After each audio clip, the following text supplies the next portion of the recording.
de la sesión 155 se da por aprobada por no haber sido objeto de observaciones. El acta de la sesión 156 queda a disposición de la comisión. El señor secretario dará lectura a la cuenta. Gracias, presidenta. Se han recibido los siguientes documentos. Oficio reservado número 4398 del subsecretario de Derechos Humanos, mediante el cual informa acerca de los hechos ocurridos en una residencia de vida familiar de Providencia. En especial, sobre antecedentes recogidos, los protocolos existentes, las fiscalizaciones desarrolladas a la fecha, así como el estado de avance detallado de la implementación de la reforma del CENAME al Servicio Nacional de Protección Especializada a la Niñez y Adolescencia, aprobado según la ley número 21.032. Al respecto, con objeto de dar respuesta a los requerimientos enunciados, se solicitó información pertinente al Servicio Nacional de Menores y al programa Mi Abogado. Oficio 205-2021 de la Directora Ejecutiva Nacional del Ministerio Público, mediante el cual remite informe de la glosa presupuestaria número 8, en cumplimiento de lo establecido en la Ley de Presupuestos año 2021 para el Ministerio Público, correspondiente al tercer trimestre. Oficio 561 de la Subsecretaría de Derechos Humanos, mediante el cual informa glosa de la Ley de Presupuestos correspondientes al segundo trimestre y primer semestre de 2021. Oficio número 169 del Director de la Policía de Investigaciones, mediante el cual informa antecedentes relacionados con actos de vandalización que afectaron a memorial ubicado en Osorno, dando con ello respuesta al oficio 317 de esta comisión. Una carta del abogado Roberto Celedón, mediante el cual desea aclarar dichos del rector de la Universidad de Talca, doctor Álvaro Rojas, que aluden a su persona en su carta de 18 de mayo de 2021 dirigida a esta comisión. Oficio del Senado por el cual comunica que ha aprobado en primer trámite constitucional el proyecto de iniciada moción que modifica y fortalece la ley 20.609 que establece medidas contra la discriminación, boletín número 12.748-17. Oficio 6.855 del Ministerio de Defensa Nacional, por el cual informa respecto de la formalización de 9 funcionarios militares imputados por el delito de tortura en razón de graves hechos que se habrían verificado en Coyipulli el 13 de octubre de 2020, dando con ello respuesta a oficio número 309 de esta comisión. Finalmente, una nota del diputado señor Miguel Crispi, mediante la cual solicita poner en tabla el proyecto de ley que establece principios y normas generales en el marco del Pleno respecto a los derechos humanos, a que deben ceñirse los protocolos sobre el uso de la fuerza y armas disuasivas por parte de las Fuerzas de Orden y Seguridad Pública, boletín 14.033-17. Eso es todo, presidenta. Gracias, señor secretario. Me parece que nos había quedado pendiente el oficio número 206 de la Directora Ejecutiva Nacional del Ministerio Público.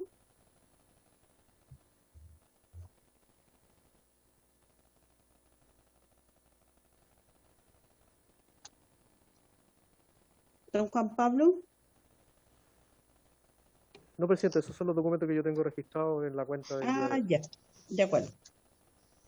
Muchas gracias. Ruego a las señoras diputadas y a los señores diputados adoptar acuerdos sobre los documentos de la cuenta. Ofrezco la palabra. Presidenta.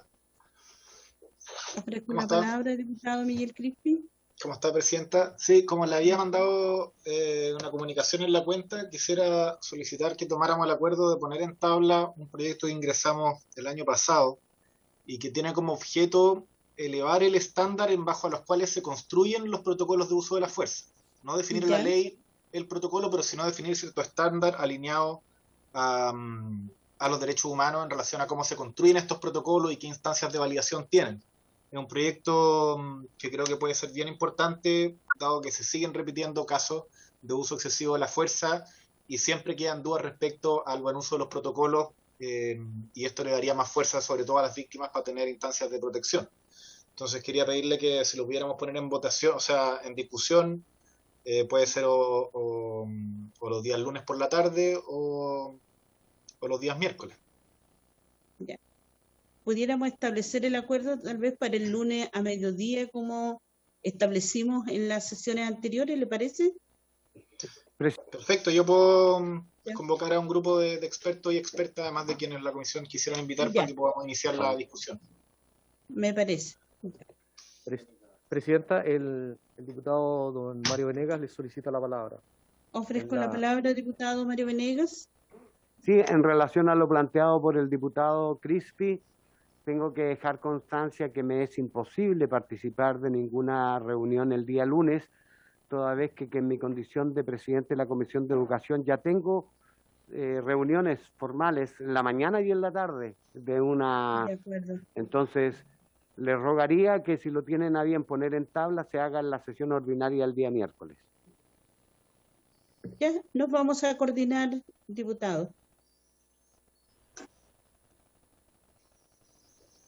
Y el diputado Miguel Crispi nos va a hacer llegar entonces las personas que vendrían a exponer. Ofrezco la palabra. Estamos en los acuerdos de la cuenta. No hay más palabras solicitadas, presidente. Perdón, el diputado don Boris Barrera le pide la palabra, presidente. Ofrezco la palabra, diputado Boris Barrera. Gracias, presidenta, pero es sobre varios. No sé si ya vamos a pasar a Ya. eso. Ofrezco la palabra sobre asuntos varios. Diputado Boris Barrera. Gracias, presidenta. Lo que pasa es que me llegó una solicitud para plantearla aquí en la comisión de el Observatorio Nacional de Derechos Humanos, ANEXA se llama, de Chile, que desean exponer en la comisión sobre la situación que están viviendo varios presos en diferentes cárceles de Chile, para lo cual también solicitan, si es que es en esa oportunidad que les toque exponer, puedan también asistir el director de Gendarmería. De acuerdo.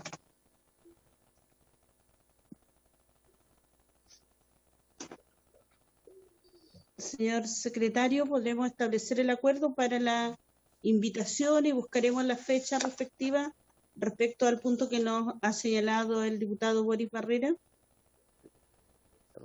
¿Solicita el acuerdo a la comisión, presidenta? Sí. Hay acuerdo de la comisión, presidenta. Muchas gracias. Estamos en asuntos varios. Ofrezco la palabra. Sí, presidenta, un varios. Diputado Crispi, presidenta. Diputado Miguel Crispi.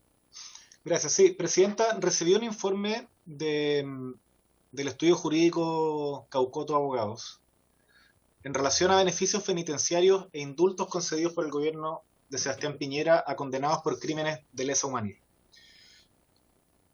Solo para recordarlo, pero en nuestra normativa existen restricciones bien, y esto lo legislamos en la mixta del 2018, respecto a las condiciones que deben haber para poder disminuir las penas de crímenes de condenados por crímenes de lesa humanidad. Este oficio, esta comunicación que me llega, esta minuta, básicamente lo que señala es que se están disminuyendo las penas de distintos condenados, contraviniendo de manera expresa la norma amparándose la ley 19.586, que prohíbe la reducción de condenas, lo que señala el Estatuto de Roma.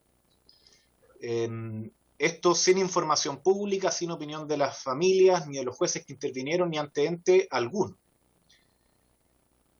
Estamos hablando del caso de Juan Abello Vildósola, que tenía una condena de 5 años y un día, se redujo en julio de 2020.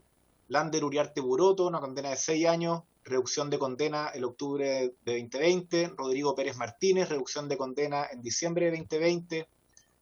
Artemio Valderrama Molino, Adolfo Lapostols Provena, Carlos Blanco Plumer, Demóstenes Cárdenas Saavedra, Víctor Manuel Mati Guzmán, Raúl Rojas Nietro, Hugo Prado Contreras.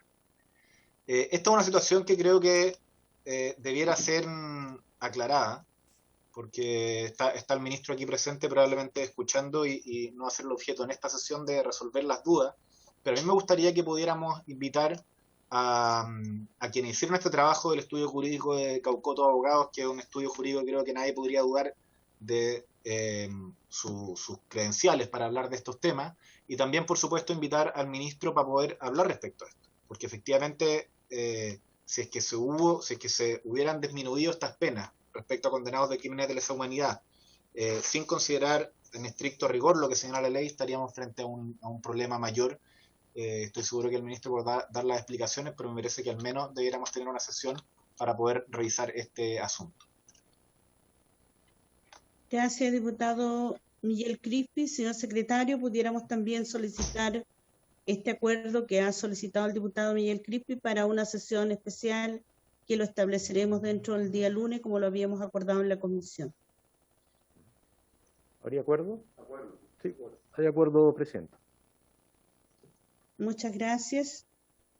Ofrezco la palabra en asuntos varios. No hay más palabras solicitadas, presidente. Muchas gracias, señor secretario. Vamos a dar inicio a la orden del día.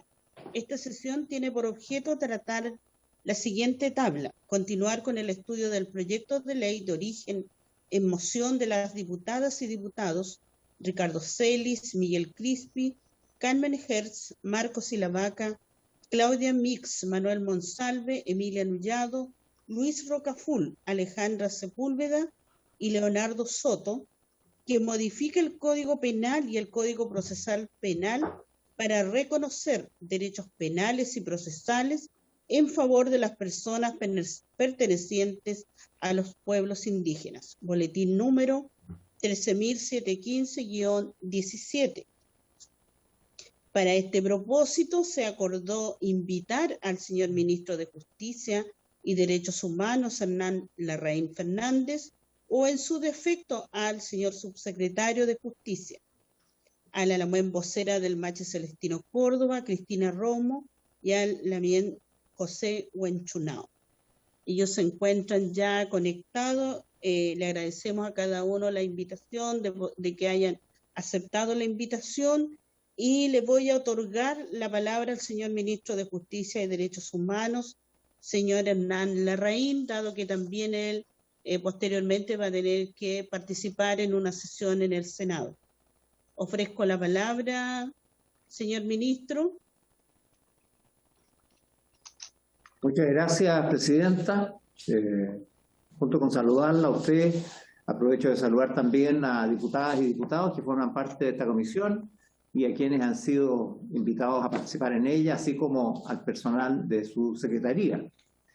Presidenta, antes de referirme a los temas de la convocatoria, quiero hacer un breve alcance a lo manifestado por el diputado Miguel Crispi respecto de los otorgamientos de rebajas de condena. No sé si se refirió a algún otro tema complementario o adicional.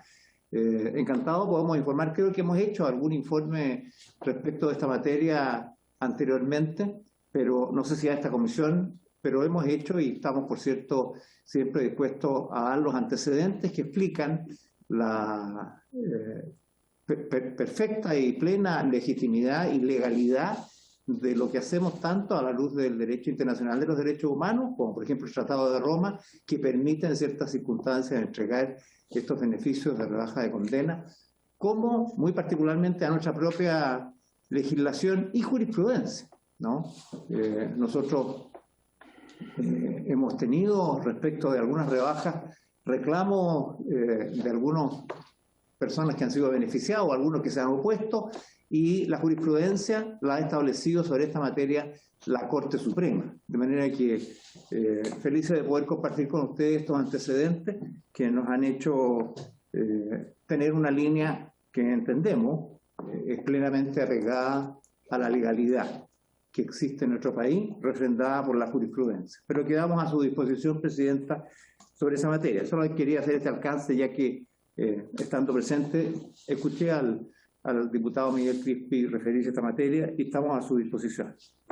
Respecto del tema que nos convoca, por los antecedentes que recogimos en la sesión anterior, interesa a la comisión no solo lo referido a este proyecto que han presentado los diputados y diputadas que usted recién mencionaba, presidenta, sino que también conocer un poco qué está pasando al interior del régimen penitenciario y de las propuestas que se están impulsando para lograr la más plena implementación de las normas internacionales y nacionales referidas a la situación que afecta a personas de pueblos indígenas que puedan estar privadas de libertad. Voy a empezar por este último antecedente porque creo que es de mucho interés conocer el trabajo que hemos venido realizando desde nuestro ministerio al respecto. Y luego formularé algunos comentarios sobre esta materia. Quería también señalar que para esta reunión nos acompañan tanto el subsecretario de Justicia, Sebastián Valenzuela, como también la subsecretaria de Derechos Humanos, Lorena Recabarren, y nuestros equipos, con el propósito de poder avanzar cualquier otra consideración que se requiera. Y como usted ya advertía, nos complica el horario porque tenemos que participar en una sesión del Senado que trata, en primer lugar, en su sesión de sala, ahora en la tarde, un proyecto de nuestro ministerio, relacionado precisamente con rebaja de condena, valga la coincidencia. Presidenta, respecto del tema de la aplicación del reglamento de establecimientos penitenciarios y, en fin, la situación que ocurre al interior de nuestros recintos penales, queremos empezar dando alguna información que pueda ser útil de conocimiento por esta comisión.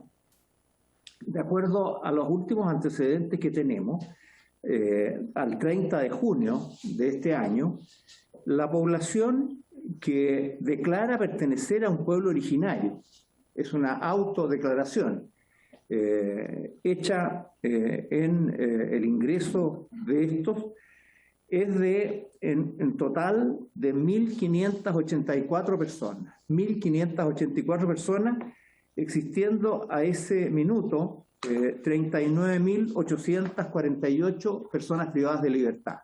Esto incluye condenados y también las personas que están imputadas o en prisión preventiva por declaración del tribunal en el proceso de investigación correspondiente. Es decir, estamos hablando de que un 4% de la población penal declara pertenecer a alguna etnia. Y esto es muy relevante porque se compara con, de acuerdo al último censo, a una cifra de que el 11% de la población nacional declara pertenecer a un pueblo originario. Es decir, contra quizás la percepción que puedan tener algunos, las personas que pertenecen a los pueblos originarios incurren en menos actos delictuales que el promedio de la población. Son en eso ciertamente una población así en promedio más pacífica, por llamarla de alguna forma, que el promedio de los chilenos, si comparamos solamente estas cifras, el 4% de la población penal versus el 11% de la población nacional. Y esta se concentra fundamentalmente en tres etnias. El 54,9% de estos, esto es 869 personas, se autodeclaran mapuche. Aymara, el 22,2%, esto es 352 personas, y quechua, 305, esto es el 19,3%. Básicamente, ahí está, porque la población mapuche prácticamente es población penal mapuche sería el 55% y el 41,5% aymara y quechua. Y eso refleja la situación probablemente de la población penal fundamentalmente del norte. Ahí está el grueso, las demás etnias tienen porcentajes muy pocos. Por ejemplo, Rapa Nui hay 6 personas privadas de libertad al 30 de junio, lo que corresponde al 0,4%. El Coya, el 0,7%, Atacameño, el 1,2%, etc. De manera que tenemos ahí un primer antecedente respecto de esta población. A su respecto, nosotros precisamente conscientes de la necesidad de asegurar que el trato que se le dé a esta población corresponda con nuestros compromisos en materia de derechos humanos y particularmente con los compromisos internacionales que existen al respecto, entre ellos ciertamente el convenio 169 hemos venido adoptando una serie de pasos que nos permitan asegurar que esto ocurra de la mejor manera posible. Así, el año pasado, y esto se vio demorado en realidad por los hechos que acaecieron, lo teníamos proyectado para el segundo semestre del 2019, pero la situación de entonces nos impidió avanzar en ese entonces respecto de este primer paso, que fueron una convocatoria desde nuestro ministerio a los diálogos interinstitucionales en materia cultural y religiosa en establecimientos penitenciarios. Diálogos que fueron de iniciativa nuestra, en que participamos precisamente ambos subsecretarios con el ministro permanentemente en todos ellos, más nuestros equipos del ministerio, a través del cual pudimos recoger distintas experiencias, propuestas, distintos tipos de sugerencias para poder avanzar en aquellos temas que nos permitan tener una mejor política pública, propuestas de cambios legales o normativos, inclusive formas de gestión institucional al interior de las unidades penales, con el propósito precisamente de respetar la identidad de aquellas personas que, perteneciendo a pueblos indígenas, están cumpliendo penas privativas de libertad.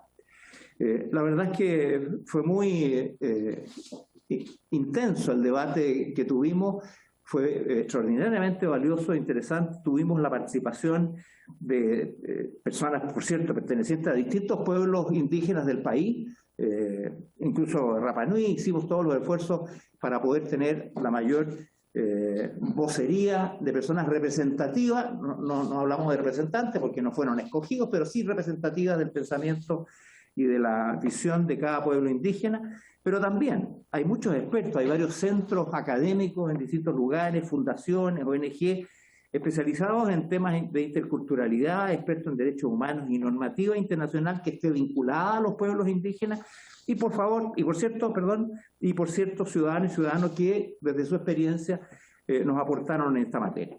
También, como se trata de materias que en algún sentido están conexas con actividades espirituales y religiosas al interior de los recintos penales, invitamos también a los capellanes de las iglesias católicas y evangélicas y también a personas representantes de otras confesiones religiosas para tener una mirada integral en este diálogo que procura este encuentro entre las distintas personas, entre la cultura indígena y la situación de privación de libertad que les puede afectar circunstancialmente a algunas de ellas.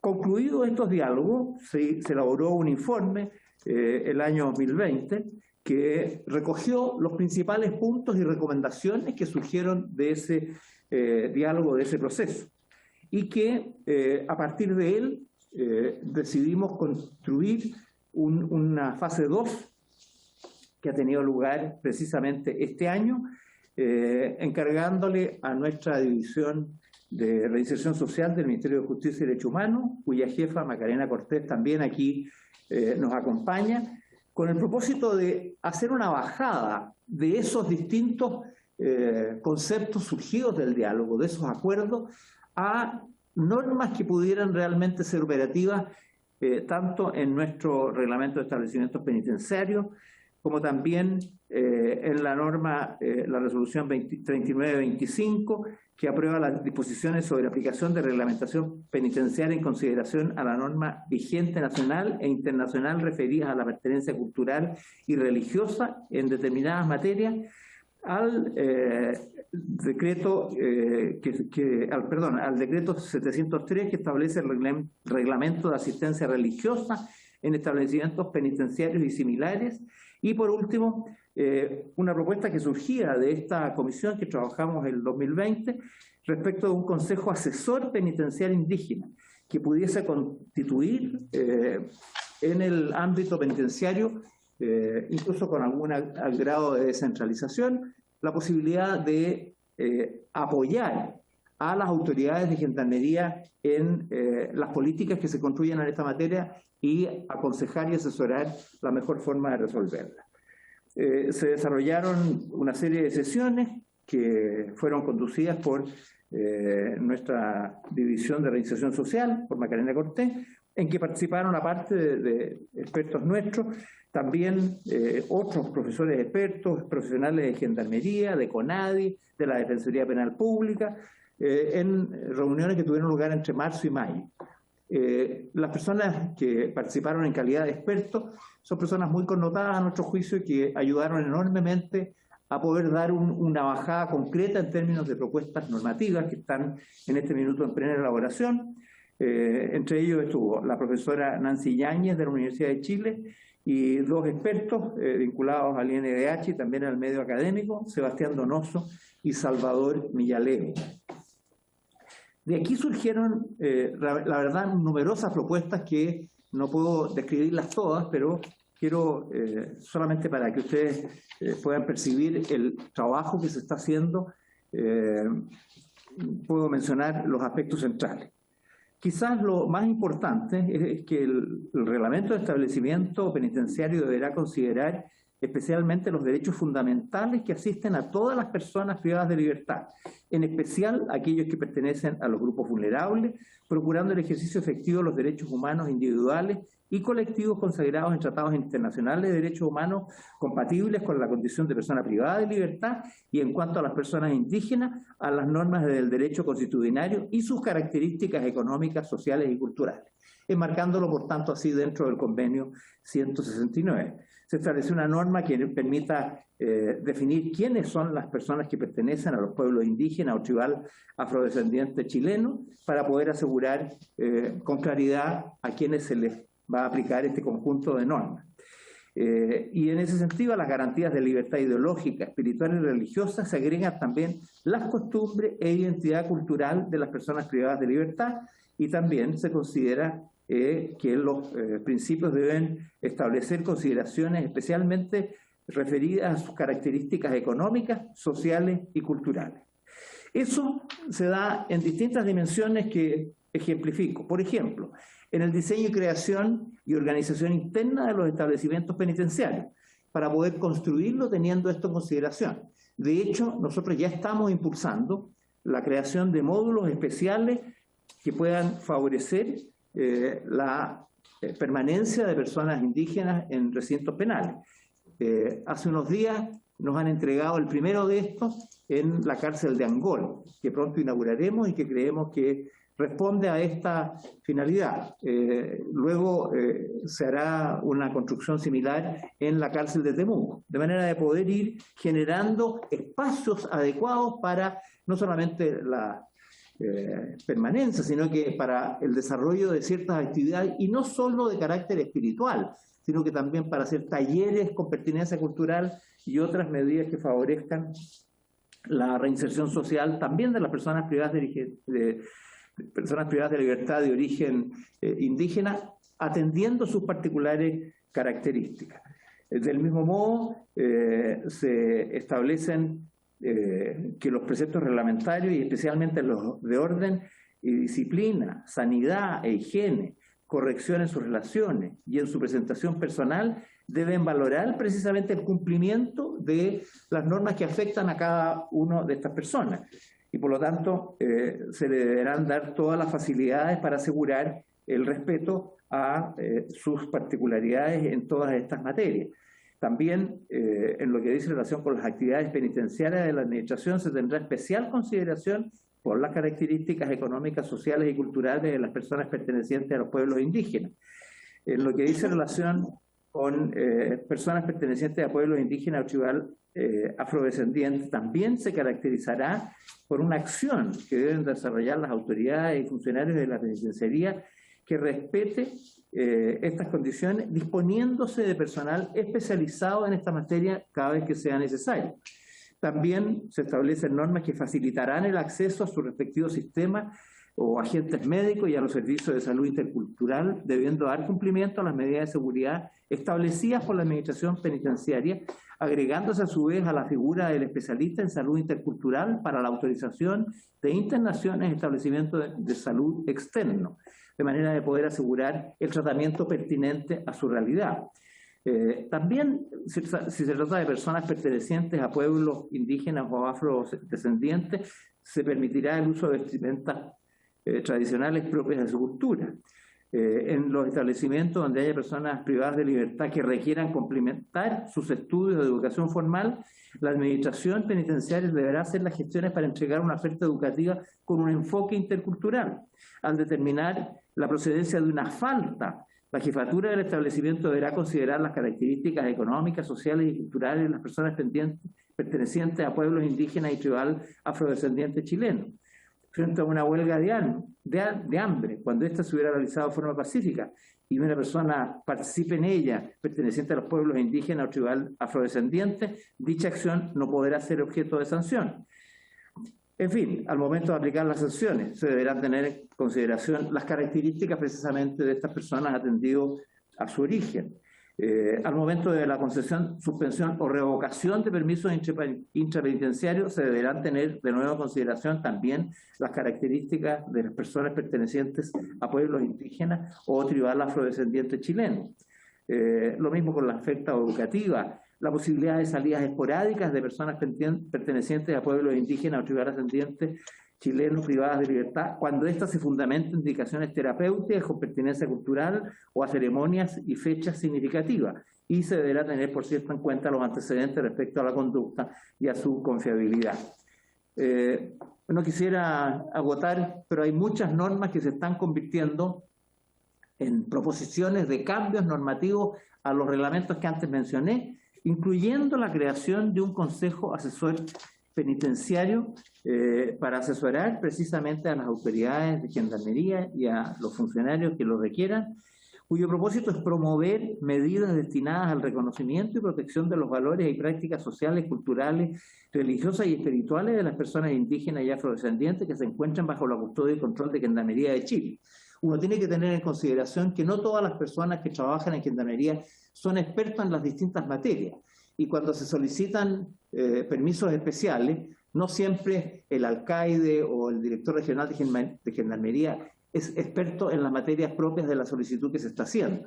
Este consejo lo que procurará es precisamente ir estableciendo las normas, absolviendo las consultas, porque en su constitución van a estar vinculadas personas que conocen esta materia. El proyecto propone tener 8 representantes de organizaciones vinculadas a los pueblos indígenas, incluyendo el pueblo tribal afrodescendiente chileno, debiendo al menos 5 de ellos ser miembros de los pueblos indígenas antes mencionados. Y por cierto, habrá un representante del Ministerio de Justicia y uno de Gendarmería, de manera de asegurar realmente la representatividad y el conocimiento, el oficio, la expertise de estos para poder asesorar debidamente a Gendarmería. Creemos que este va a ser un paso muy significativo. A partir de estos antecedentes, estamos trabajando en las normas, hay ya un borrador normativo completo en esta materia. Estamos en contacto con el Ministerio de Desarrollo Social, que es el que organiza las consultas indígenas para verificar la forma y modo que se debe realizar, para proceder lo antes posible a dar lugar a esa etapa previa a incorporarlas a nuestra normativa penitenciaria.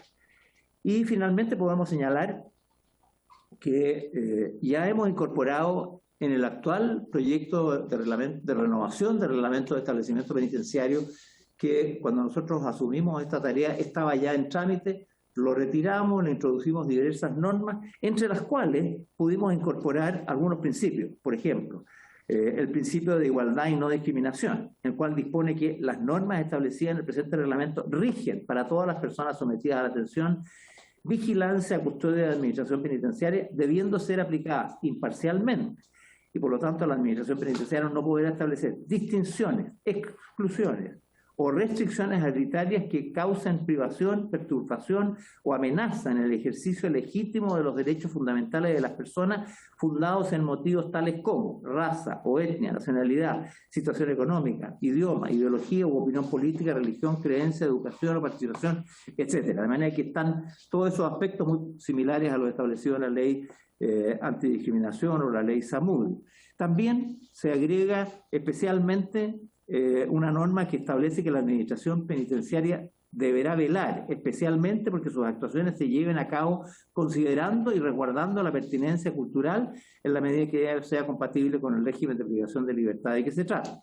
Ya también se establece que las prestaciones de salud deben realizarse estableciendo el principio de pertenencia cultural y la obligación de la administración penitenciaria de fomentar el desarrollo de actividades especializadas de reinserción social, considerando los intereses y necesidades propias de las personas privadas de libertad. En fin. Y también podemos mencionar algunas otras acciones, como ha sido la creación en Gendarmería de un departamento de promoción y protección de los derechos humanos que jerarquiza una unidad que existía en esa materia con antelación. La adopción por parte de Gendarmería de una serie de medidas cuyo propósito ha sido precisamente relevar la concepción de los derechos humanos, tanto a nivel estructural como formativo, y de distintas acciones, entre las cuales ya se han adoptado medidas como, por ejemplo, en el oficio circular 213, que busca otorgar la facilidad a las personas privadas de libertad pertenecientes a alguna etnia para la celebración del Año Nuevo en los pueblos indígenas, y luego el Manual de Derechos Humanos de la Función Penitenciaria, que recomienda una serie de buenas prácticas con este mismo propósito.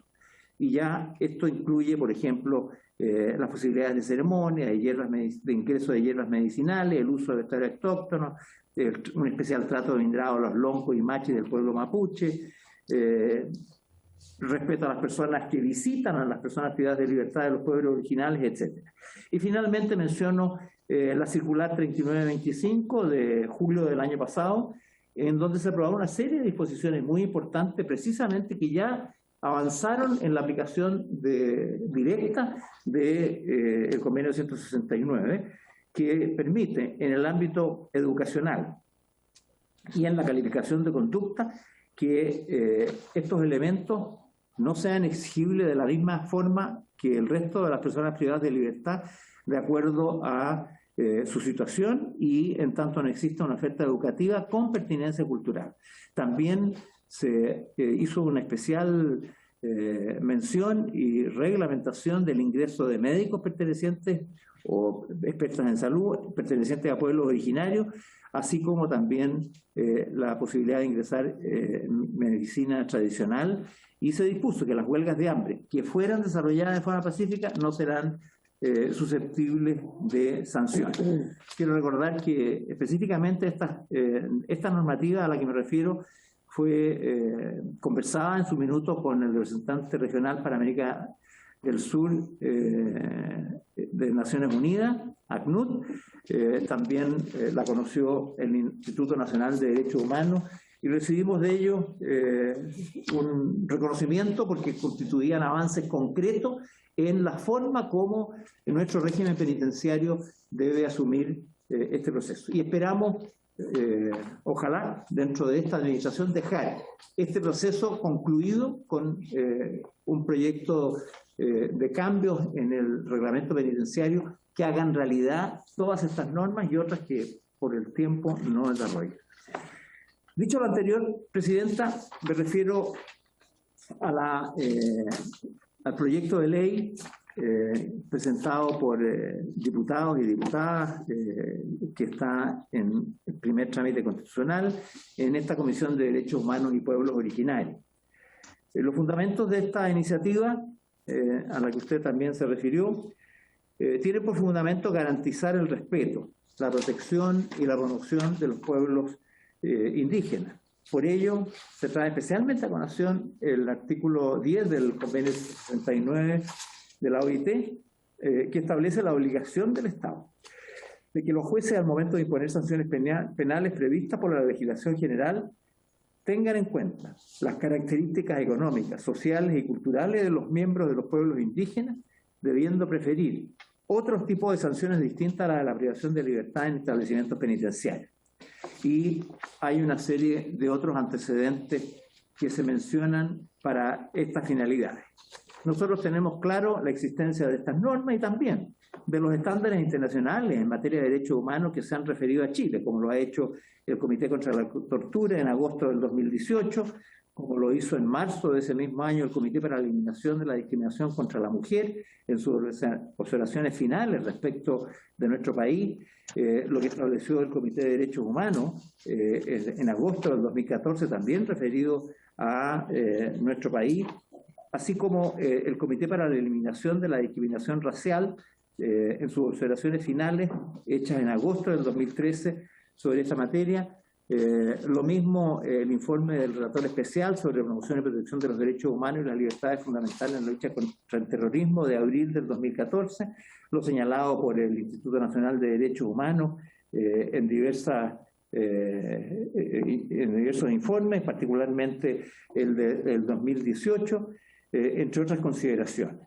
Y por cierto, el convenio 169 y todos los compromisos que este involucra en este ámbito, no solamente en el artículo antes mencionado, sino que en otros que se refieren a la materia.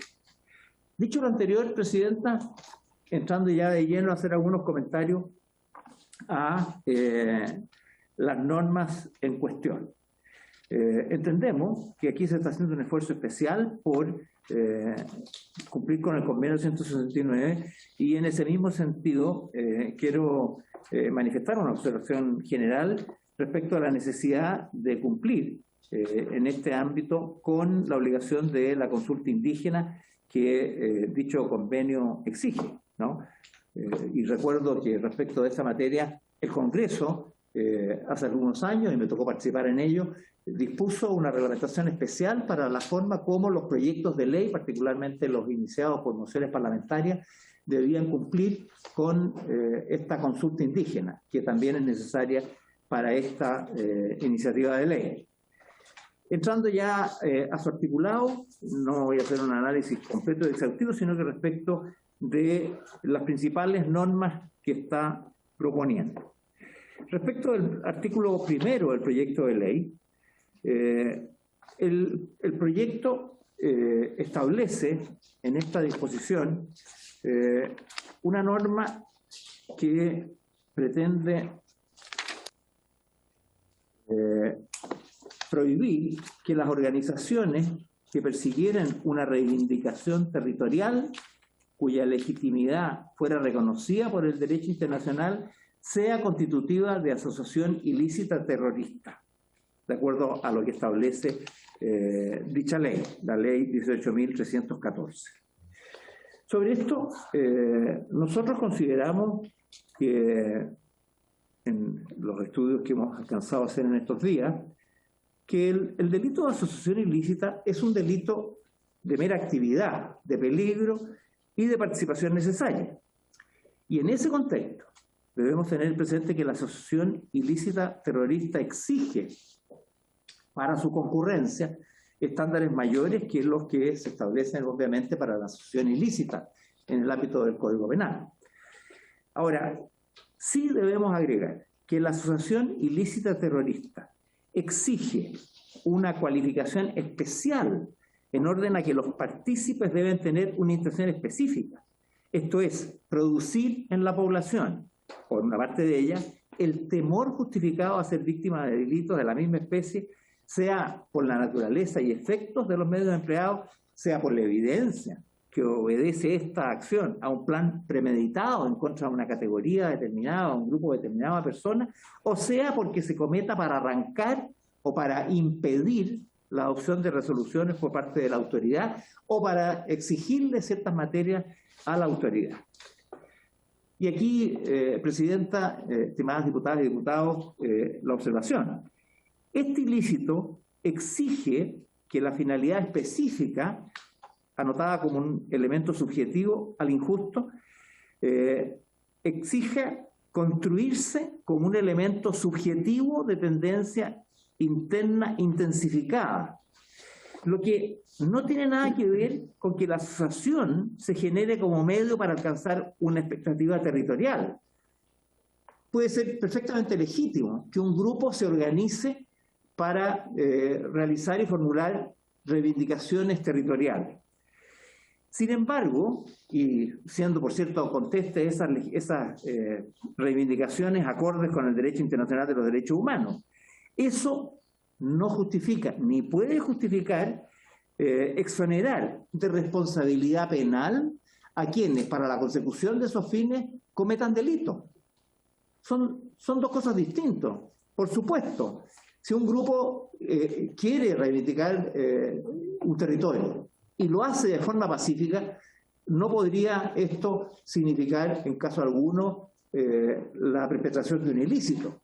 Pero si ese grupo que pretende reivindicaciones territoriales legítimas se organiza y comete actos terroristas para esa finalidad, ¿por qué habría de eximirse de las penas que a cualquier otro compatriota le corresponderían de hacer eso?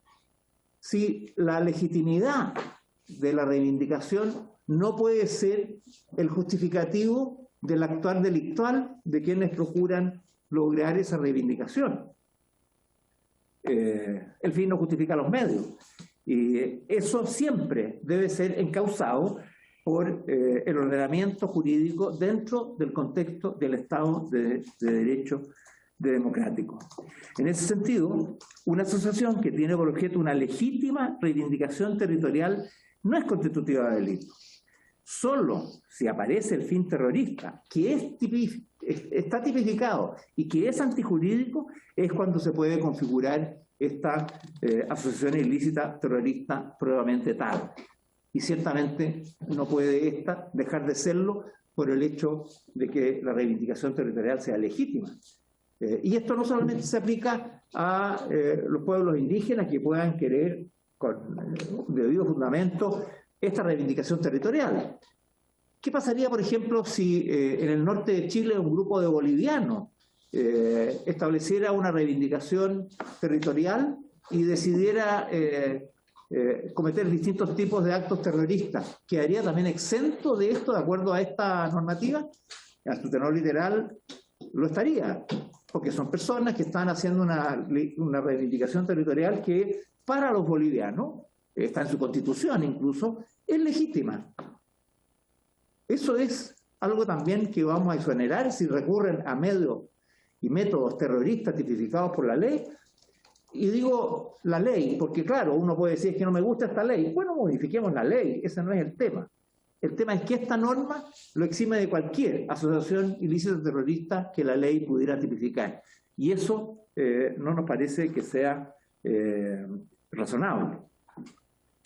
Enseguida, también en otra disposición se introduce en este proyecto una eximente general de responsabilidad penal asociada al porte o consumo de sustancias o drogas estupefacientes o psicotrópicas, a la que se refiere el artículo 1 de la ley 20.000. En primer lugar, creo que es muy importante destacar la ubicación de la norma que se pretende incorporar en nuestro Código Penal. Esto es, en su parte general, lo que significa que el porte o consumo de las sustancias mencionadas pasaría a ser impune indistintamente que ello se efectúe con ocasión o en concurso con cualquier otro delito. La expresión en contexto trata de dotar de precisión a la norma, pero creemos que sin buen éxito, toda vez que esos contextos constituyen un catálogo abierto a través de la expresión u otras similares. Enseguida, la propuesta hace una referencia general al artículo 1 de la ley 20.000, que también está contemplada por su reglamento, en virtud del cual hay del orden de 300 sustancias naturales y químicas que constituyen sustancias o tropas o drogas estupefacientes o psicotrópicas al tenor del artículo 1 ya mencionado.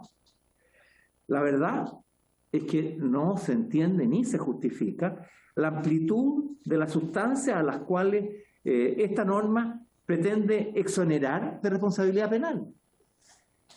Porque hay drogas que son productos de la química, como la coca, como la heroína, como la LSD y muchas otras que se han ido desarrollando, que no tienen ni guardan ninguna relación con alguna droga o estupefaciente que algún pueblo ancestral pudiese haber ocupado en sus ritos y ceremonias. Los ha habido, ciertamente, en distintos lugares del planeta. Pero no estamos hablando aquí de eso. Aquí estamos abriendo la puerta a que el consumo indistinto de cualquier droga se pasa a legitimar por la forma como está redactada esta eximente de responsabilidad general en el ámbito penal. Y ciertamente, en ese sentido, esta eximente no guarda ninguna relación con los fundamentos que se han tenido a la vista, que es darle un trato especial de carácter penal a los pueblos originarios, en circunstancias que no estamos hablando de sustancias ni drogas que sean propias de estos, ni hayan formado parte nunca de su historia, porque son creaciones, por así decirlo, de reciente data y no ancestrales, ni centenarias, ni milenarias. Enseguida también nos referimos al artículo 69 bis que se propone crear y que se propone introducir en el Código Penal. Aquí también que esta idea de que puedan haber tipos de sanción distintos del encarcelamiento plantea algunos problemas que creemos justo relevar, destacar. Primero, conforme a esta disposición, se dice la medida alternativa será aplicable para cuando se cumpla la mitad de la pena privado de libertad. Pero no se tienen en consideración ni la gravedad de la pena impuesta, sea esta considerada en forma autónoma o en relación con crímenes calificados. O sea, da lo mismo aquí que alguien se haya robado una gallina a que haya cometido delitos de lesa humanidad. Simplemente por el hecho de pertenecer a un pueblo originario, en la situación que describe el artículo primero, pueda salir cumpliendo la mitad de la pena. No nos parece de nuevo que eso sea un trato igualitario respecto de las demás personas. Les recuerdo la última modificación al régimen de libertad condicional, que establece que solo podrán postular a la libertad condicional cuando hubieran cumplido 2/3 de la pena las personas condenadas por los delitos de parricidio, femicidio, homicidio calificado, delitos de lesa humanidad, facilitación de la prostitución, etc. Y por lo tanto, nos parece que no está siguiendo una cierta lógica básica que hemos establecido. Y enseguida tampoco la norma propone que la persona privada de libertad tenga antecedentes que justifiquen el otorgamiento de este trato distinto, como se establece en nuestras disposiciones, tener conducta intachable durante el cumplimiento de la condena, o que tenga un informe psicosocial favorable que pueda permitir pronosticar la conducta posterior, los factores de riesgo que existan de eventual reincidencia, que son consideraciones básicas para esa finalidad. Adicionalmente, el proyecto no propone el modo ni la autoridad competente encargada de vigilar el cumplimiento de la modalidad de cumplimiento, como tampoco los caracteres específicos para que ésta pueda ser revocada en el caso de que haya incumplimiento. Nada de esto aparece en la propuesta que hemos estudiado, dejando vagamente algunas de estas materias entregadas al tribunal, lo que no nos parece propio por cuanto a los beneficios. Pena sustitutiva y ejecución penitenciaria deben ser materia de reglas generales, de manera de dar certeza jurídica a los eventuales infractores de ley. También hay otra disposición, Presidenta, un nuevo inciso final que se agrega al artículo 343 del Código Penal, que nos parece compleja, porque vale la pena recordar que el literal D del artículo 342 del Código Penal establece que la sentencia definitiva, del Código Procesal Penal, establece que la sentencia definitiva debe contener las razones legales o doctrinales que sirven para calificar jurídicamente cada uno de los hechos y sus circunstancias y para fundar el fallo, cuya omisión acarrea nulidad de esta y del juicio, toda vez que concurre el vicio absoluto que permite y justifica el recurso de nulidad que se contempló en la reforma procesal penal cuando se modificó nuestro sistema de procedimiento en este campo. No obstante, el proyecto de ley agrega que el juez debe tener en consideración el artículo 54 de la ley 19.253, no solo para la aplicación de una eximente o atenuante, que es el ámbito en que este caso estaría limitado al artículo 343 del Código Procesal Penal, sino que también para preferir la aplicación de una pena sustitutiva a aquella privativa de libertad. Entendemos que esto busca adecuarse a ciertos estándares internacionales, Sin embargo, creemos que la eventual aplicación de penas sustitutivas debe reglamentarse en el artículo 348, porque es ahí donde se puede establecer la decisión de aplicar pena sustitutiva. Presidenta, estas son las observaciones que nos llevan a tener una visión no favorable respecto de este proyecto de ley. Nosotros compartimos plenamente con sus autores y con esta comisión, presumo, la necesidad de que nuestra legislación se adapte, se conforme a las exigencias del convenio 169 y en general a los estándares internacionales que dicen relación con personas privadas de libertad que pertenecen a pueblos indígenas originarios. Es lo que estamos haciendo, con bastante avance y con bastante trabajo en el tiempo en el ámbito penitenciario. Y creemos que es importante seguir avanzando en los demás ámbitos. Sin embargo, creemos que esta normativa no satisface plenamente esos estándares y tampoco se aviene bien con nuestra legislación, originando situaciones muy complejas, a veces discriminatorias, a veces que van mucho más allá probablemente del espíritu de sus autores, que nos hacen pensar en una norma, diría yo, no conveniente en los términos que está formulada. Gracias, Presidenta. Muchas gracias, señor ministro.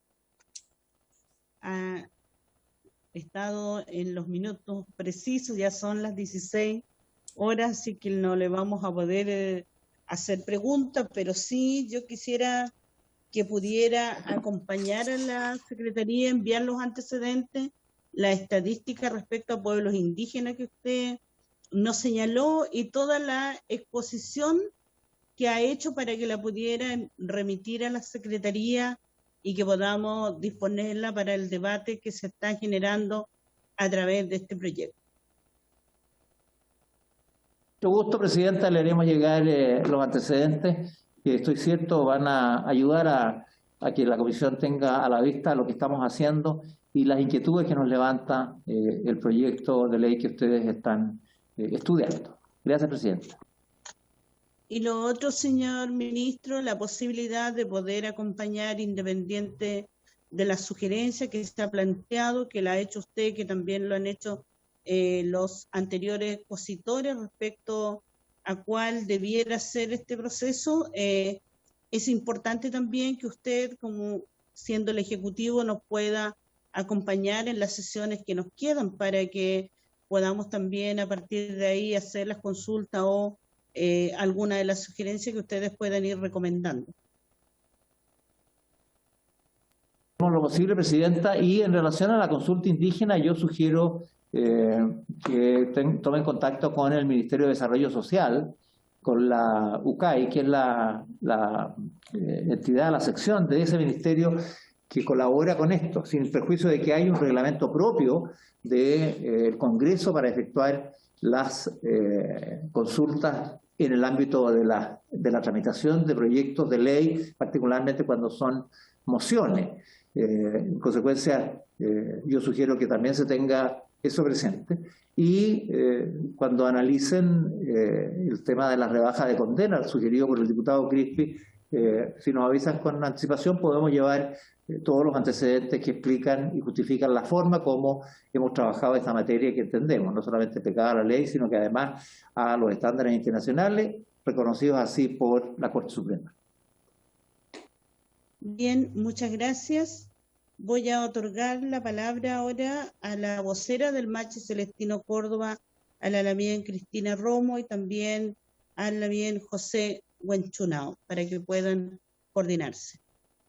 Ofrezco la palabra.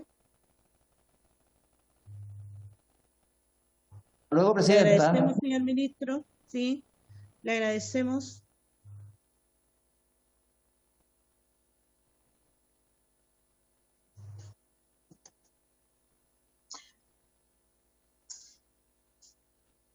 ¿Aló? ¿Se escucha ¿Aló? bien? Sí, la bien Cristina, ¿le escucho? Sí se le Ya, escucha. perfecto. Tiene usted la palabra, se le está escuchando muy bien. Ya, perfecto. tenía las dudas, si se podía escuchar bien. Me voy a correr un poquito. Bueno, primero que todo, saludar a cada uno de ustedes, honorables miembros de la Comisión de Derechos Humanos y Pueblo Originario, al ministro Hernán Larraín y todo este equipo que están presentes hoy día, a Miriam José Guanchunao, que está presente, a todos ustedes, muy buenas tardes, Mari Compuche. Agradezco la invitación que se me ha formulado como vocera de nuestra autoridad ancestral espiritual, Machi Celestino Córdoba, para comentar este proyecto de ley que fue elaborado en el contexto de huelga de hambre de nuestra autoridad espiritual y de los demás presos políticos mapuches en las cárceles de Legua, Angol y Temuco. Y lamentar que se tenga que exponer la vida en una huelga de hambre para avanzar en la aplicación de derechos como lo establece el Convenio 169. En aplicación de derechos que tienen todos los privados de libertad, por cierto, que pertenecen a los pueblos originarios, ya que la condición de privado de libertad es solo la restricción del libre desplazamiento y no la supresión de derechos. Y por lo tanto, ser una persona privada de libertad no significa de modo alguno la pérdida de identidad, ya que se sigue siendo indígena. Ninguna condena puede quitar mi calidad de indígena, ni menos de autoridad ancestral espiritual de un pueblo originario. Y en ese sentido, quisiera agregar respecto a lo que dijo el ministro Larraín, que ese consejo que él mencionó debe respetar a todas las autoridades tradicionales y no solo las que reconoce el Estado por medio de la CONADI. Señalar también que el Estado chileno, en ese aspecto, históricamente se le ha olvidado, entre comillas, su rol de garante de derechos, en el caso de todos los privados de libertad pertenecientes al pueblo originario. Ni qué hablar en relación a nuestra autoridad espiritual ancestral, Machi Celestino Córdoba, a quien sistemáticamente se le han negado sus derechos, partiendo por la forma de ejecución de la condena, que en ningún caso se ajusta a los estándares internacionales de derechos humanos, y hace caso omiso al artículo 10 del Convenio 169, inciso 2, que dice relación con sanciones distintas del encarcelamiento. Uno de los puntos principales del petitorio de huelga de hambre de nuestra autoridad espiritual y nuestros hermanos desde las cárceles de Angol, Lebu y Temuco. Y al respecto es preciso señalar también que acusamos falta de rigurosidad frente a los compromisos asumidos por el Ejecutivo en relación a los acuerdos alcanzados con nuestro Machi Celestino Córdoba. Hasta ahora no hemos sido contactados por el Ejecutivo para saber sobre el avance de estos acuerdos, pese a la insistencia de nuestra parte para abordar el tema. Por otro lado, si bien quisimos abordar la fórmula de garantes en el proceso de acuerdo y término de la huelga de hambre de nuestra autoridad ancestral, en ningún caso reemplaza la propia persona de nuestro Machi Celestino Córdoba. Entonces, ¿por qué el Ejecutivo accede a conversar sobre el avance de estos acuerdos con ellos y no con nuestra autoridad espiritual? ¿No es acaso esa práctica una forma más de discriminación para nuestro Machi y con ello a todos los privados de libertad del pueblo originario? Y finalmente, hacia todo nuestro pueblo nación mapuche, ¿dónde queda la igualdad de trato y no discriminación? Señor ministro, es preciso que el Ejecutivo revise sus prácticas, que honre su palabra, que avance con sus compromisos y que repare esta discriminación que ha tenido con nuestro Machi Celestino Córdoba. Por otro lado, el proyecto en sí, en términos generales, nos parece bueno. Que se avance en el reconocimiento de derechos, en especial hacia un sector históricamente excluido, como son los privados de libertad pertenecientes al pueblo originario. Y en ese sentido paso a comentar. Punto 1. En relación a la modificación al artículo 2, número 5 de la ley 18.314. Si bien se avanza en excluir de la calificación como asociación ilícita terrorista a las organizaciones que persiguen una reivindicación territorial, cuya legitimidad fuera reconocida por el derecho internacional, aún falta ahondar sobre la misma en el sentido de establecer la exclusión de los pueblos originarios de la aplicación de las conductas terroristas. Lo anterior fundado la sentencia de la Corte Interamericana de Derechos Humanos, que condenó al Estado chileno en el caso Norín Catrimán versus Chile. Al respecto, y sin querer ahondar en ello, solo hacer mención, es preciso recordar también que en el año 2014 el relator especial para derechos humanos y terrorismo, Ben Emerson, también hizo recomendaciones al respecto.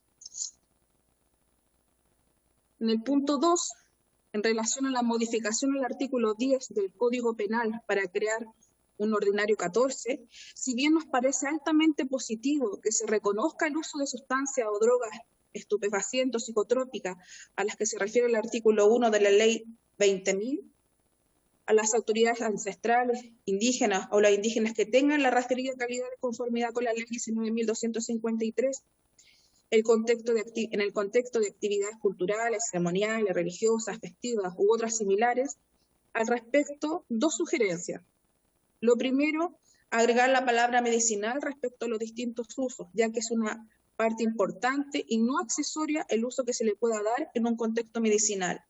Y lo segundo, nos parece importantísimo seguir avanzando de acuerdo a los estándares internacionales de derechos humanos y hablar de autoidentificación indígena, y no solo de calidad indígena, ya que a ese respecto la Ley 19.253 se ha quedado desfasada de acuerdo a cómo se avanza en la legislación internacional, por lo que se debiera actualizarse. Pero además, a la Ley 19.253 se le han realizado múltiples críticas en relación a que solo reconoce, entre comillas, la existencia de algunos pueblos preexistentes, dejando de lado la propia autoidentificación, y al respecto ya se ha mencionado que a nadie se le puede quitar su identidad. En el número 3, respecto a la modificación que dice relación con la aplicación y cumplimiento de penas privativas de libertad y medidas cautelares que suponen privación de libertad, queremos señalar lo siguiente. En el artículo 10 del Convenio 169, en su inciso 1, establece que al imponerse sanciones penales a miembros de pueblo originario deberán tenerse en cuenta sus características económicas, sociales y culturales.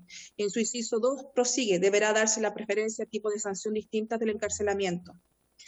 En el caso de las personas imputadas, rige la presunción de inocencia. De acuerdo al artículo 8, toda persona inculpada de delito tiene derecho a que se presuma su inocencia mientras no se establezca legalmente su culpabilidad. Por ello, no habría la necesidad de establecer medidas cautelares como la prisión preventiva, y se debiera avanzar en una medida cautelar que tome en cuenta las características económicas, sociales y culturales de las personas pertenecientes a pueblo originario. Y en ese respecto, volvemos al punto del petitorio de la huelga de hambre en relación a una medida cautelar distinta del encarcelamiento. El convenio 169 establece que al momento de aplicar la ley nacional a miembros de pueblo originario se debe considerar sus características económicas, sociales y culturales, sus costumbres o derechos consuetudinarios, y dar preferencia a tipos de sanción distintos del encarcelamiento. El presente proyecto propone la modificación al Código Penal en cuanto al cumplimiento de la pena, estableciendo un artículo 69 bis nuevo, que dé paso a cumplir la mitad de la pena fuera del establecimiento penitenciario, lo cual nos parece un avance importante en el reconocimiento de los derechos de los privados de libertad pertenecientes a pueblo originario. Es preciso ser enfático en que son derechos adquiridos y por tanto no se puede hablar de beneficios, como lo hace el proyecto, por cuanto se propone sustituir la palabra beneficio por el de derecho, de manera de honrar el verdadero sentido de este proyecto que pretende avanzar en el reconocimiento de derechos hacia los miembros de pueblos indígenas que se encuentran privados de libertad. Por otro lado, es preciso señalar que como pueblo-nación mapuche hemos vivido desde la llegada de los españoles hacia adelante una gran diáspora y un proceso de despojo de nuestra cultura, forma de vida, lengua, espiritualidad, y una, por lo tanto, deprivación cultural y social, que partió con la colonización española y que se profundizó con el surgimiento del Estado chileno. Lo anterior ha traído consecuencias como el empobrecimiento y violencia estructural hacia todo nuestro pueblo nación mapuche. y hacia todos los demás pueblos originarios que, al igual que el nuestro, han vivido un proceso de colonización y despojo de parte del Estado chileno. Este empobrecimiento estructural ha traído como consecuencia el maltrato, la discriminación, el consumo de alcohol y drogas, la delincuencia, entre otros. Gran parte de nuestra gente que está en las cárceles, en las distintas cárceles de Chile, es de origen mapuche o indígena, y que ha llegado hasta ahí precisamente por este despojo y empobrecimiento estructural. Por lo tanto, es preciso que el Estado chileno se haga cargo de ello y repare el daño hacia todos los miembros de pueblos originarios privados de libertad, y lo haga otorgando los mecanismos, facilidades, presupuesto y todo lo necesario para que los indígenas privados de libertad puedan avanzar en la recuperación de su lengua, su cultura, espiritualidad y forma de vida. Y en ello, el Machi Celestino Córdoba, familia y comunidad, está dispuesta a hacerse parte de ello y apoyar. Por último, tenemos en gran valor este proyecto que sin duda es un avance en el reconocimiento de derechos hacia los privados de libertad pertenecientes al pueblo originario. Y valorando el hecho de que nuestra autoridad ancestral espiritual, Machi Celestino Córdoba, ha venido insistiendo desde su encarcelamiento en el año 2013 en la necesidad de avanzar en la aplicación del convenio 169, proponiendo aspectos siempre en consideración a los privados de libertad pertenecientes al pueblo originario, es que nos atrevemos en proponer que esta modificación se le nombre de Machi Celestino Córdoba. Muchas gracias, señora presidenta, por la oportunidad de dar nuestra opinión. Muchas gracias a todos ustedes.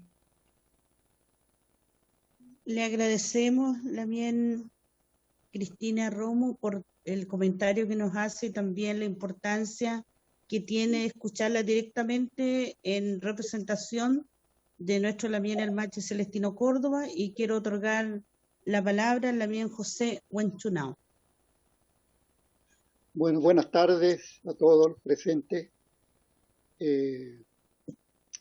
Bueno, yo quería, también escuchando al ministro, prácticamente en mi intervención hacer alguna reflexión respecto de la situación carcelaria de los mapuches.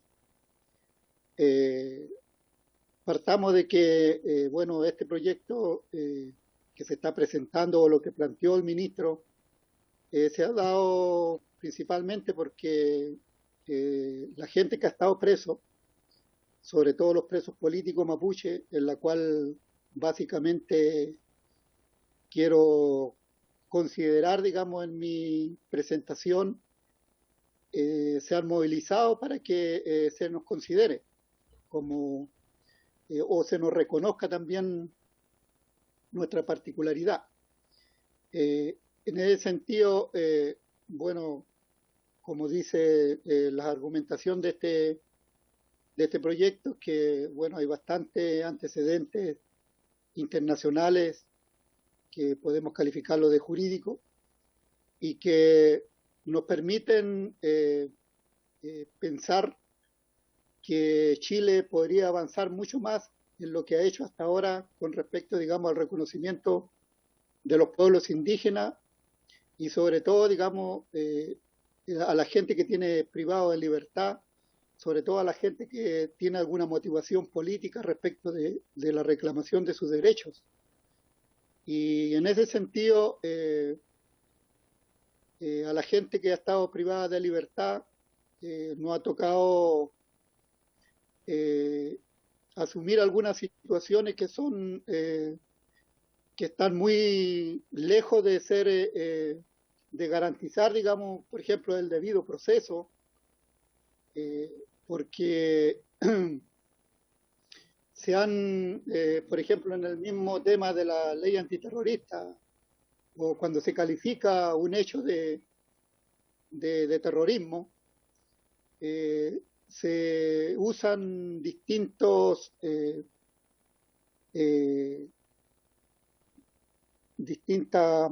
maneras, digamos, de apreciar el hecho y que lo califican de terrorista finalmente. En ese sentido, aquí hay, el problema es que hay de antemano, a mi juicio, ya hay una predisposición de toda la gente que trabaja ligado a lo jurídico de hacer un juicio condenatorio antes de hacer todo el proceso que indica que debe llevarse a cabo. Y eso ha sido complicado porque mucha gente presa, digamos, han estado inocentemente presos y por un largo tiempo. Y eso después, muchas veces, en varias ocasiones han salido gente con libertad y bajo ninguna condena, digamos. Y todo ese tiempo de 2 años que hacen, poco más de 2 años presos, nadie responde posteriormente. Entonces son situaciones que, por ejemplo, con la ley antiterrorista pasan. Entonces, pienso yo también que con este proyecto, al plantearse los puntos que se están recomendando, permite hacer una reparación de alguna manera. Se debería dejar muy claro, digamos, cuando se tipifica la calidad de terrorista, porque aquí, por ejemplo, yo tengo muy claro de que los delitos son delitos. El tema es que cuando un mapuche comete un delito, inmediatamente, normalmente se le califica de terrorista y no se dan los antecedentes que muchas veces la ley antiterrorista plantea para la consideración de ese delito se califique de terrorista. Y tenemos, bueno, ahí, por ejemplo, nosotros mismos tenemos casos, digamos, de la Corte Interamericana, donde aquí en Chile hubo, digamos, condena por terrorismo y el Tribunal de la Comisión Interamericana determinó de que no eran hechos, digamos, que constituyan calificación terrorista. Entonces, Chile tiene una deuda en ese sentido y tiene que, a mi juicio, buscar lo más pronto posible para que no siga cometiendo injusticia, poder reparar situaciones como esa. Lo otro es que al parecer aquí no se debería señalarse claramente la calidad del procesado que es indígena o de cualquier pueblo. Debería, porque eso, con el solo hecho de eso, ya hay algunos derechos que son inherentes, digamos, a cada pueblo, que si el ministro, por ejemplo, plantea ya que se va a hacer una comisión o un consejo de asesor, digamos, penitenciario, debería considerar cada una de las particularidades que tienen los pueblos indígenas para incorporarlo, por ejemplo, en un supuesto mejor reglamento penitenciario. Eso debería quedar muy claro porque hoy día hay dificultades por ejemplo, para entrar medicina a las cárceles. Se le ha negado en innumerables, por ejemplo, al mismo Machi Celestino salía a su rehue, le costó una huelga larguísima, por ejemplo, y de ahí tuvieron que sacarlo. Y uno finalmente se da cuenta que muchas veces el reglamento, si no está bien explícito y si no hay voluntad política de la autoridad pertinente, lamentablemente se llegan a situaciones como huelgas de hambre, que son a veces innecesarias si hubiera claridad, digamos, en los reglamentos o en las voluntades políticas de autoridades de este país que tienen, digamos, de prisionero a nuestra gente. Entonces, yo creo que eso habría que también mejorarlo.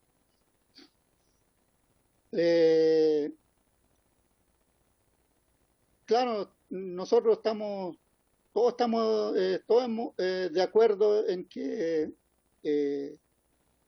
hay ceremonias que son importantes, que debe permitírsele a la gente que está detenida y que son de pueblos indígenas a participar de eso, porque son parte, digamos, de sus derechos humanos, incluso de su integralidad como persona. Entonces es necesario que en el reglamento o en la ley quede bien especificado, digamos, la salida de algunas personas a algunas actividades en específico que tienen que asistir para, digamos, mantener su integridad como persona, digamos.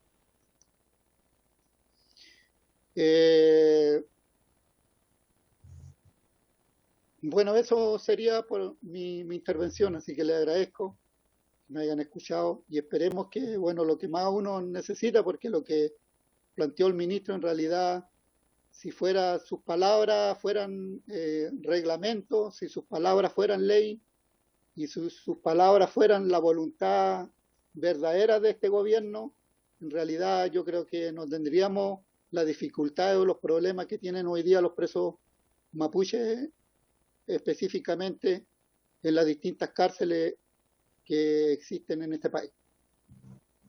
Chaltuma. Chalto Lamien José Huenchunao. En sus palabras claramente se señalan las dificultades que se ha generado con nuestros Lamien en las cárceles, por eso la discusión de este proyecto, y a ustedes con la Lamien Cristina Romo por el aporte que nos hacen a la discusión de este proyecto.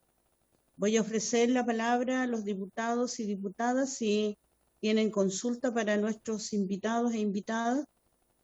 Presidenta, Ofrezco la palabra al diputado Miguel Crispi. Sí, muchas gracias, Presidenta, y a nuestro invitado, Cristina, José Huenchunao.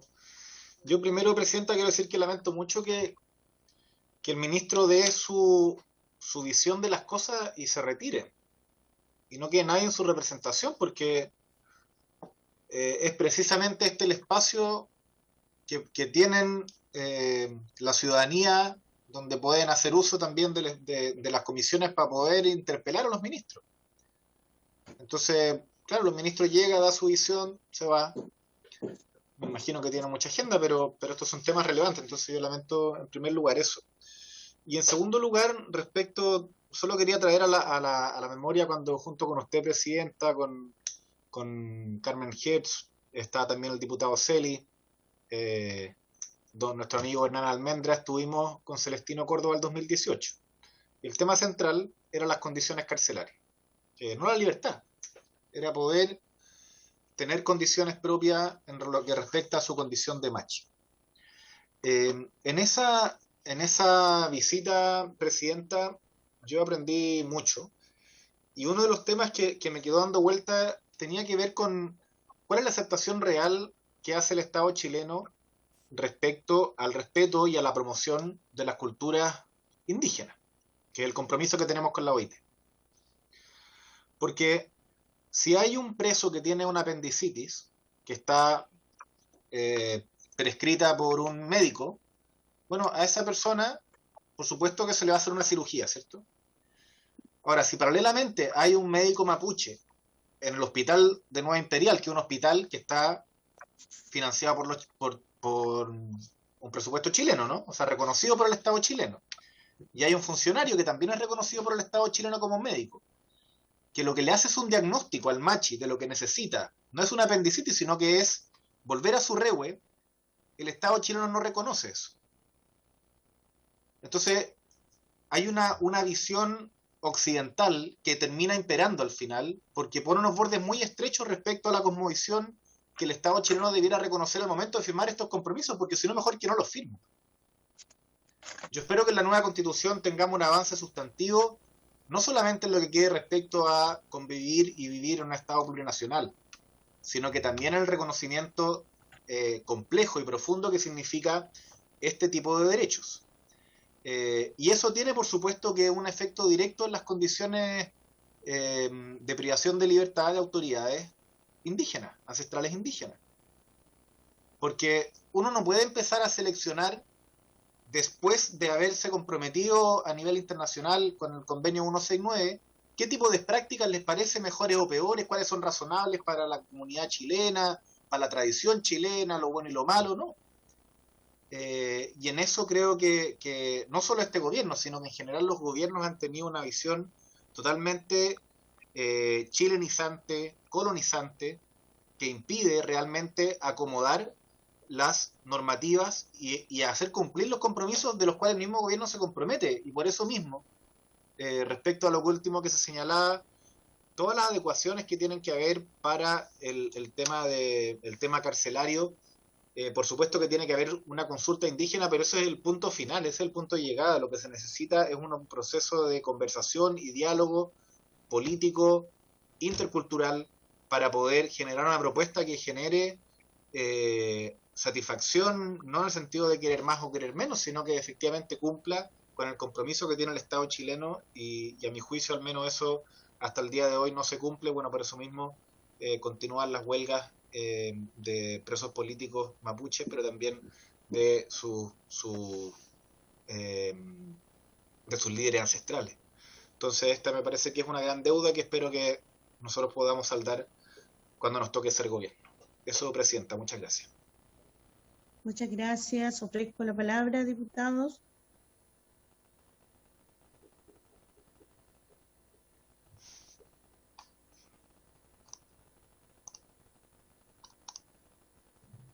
Ofrezco la palabra. No hay más diputados, Presidenta. Ya. Muchas gracias, señor secretario. Yo agradezco a la Lamien Cristina Romo y a la Lamien José Huanchunao para que igual nos compartan su visión, y esa lo tienen también documentado, porque la sugerencia que se hace en este proyecto es importante, hablar de autoidentificación y no de calidad indígena.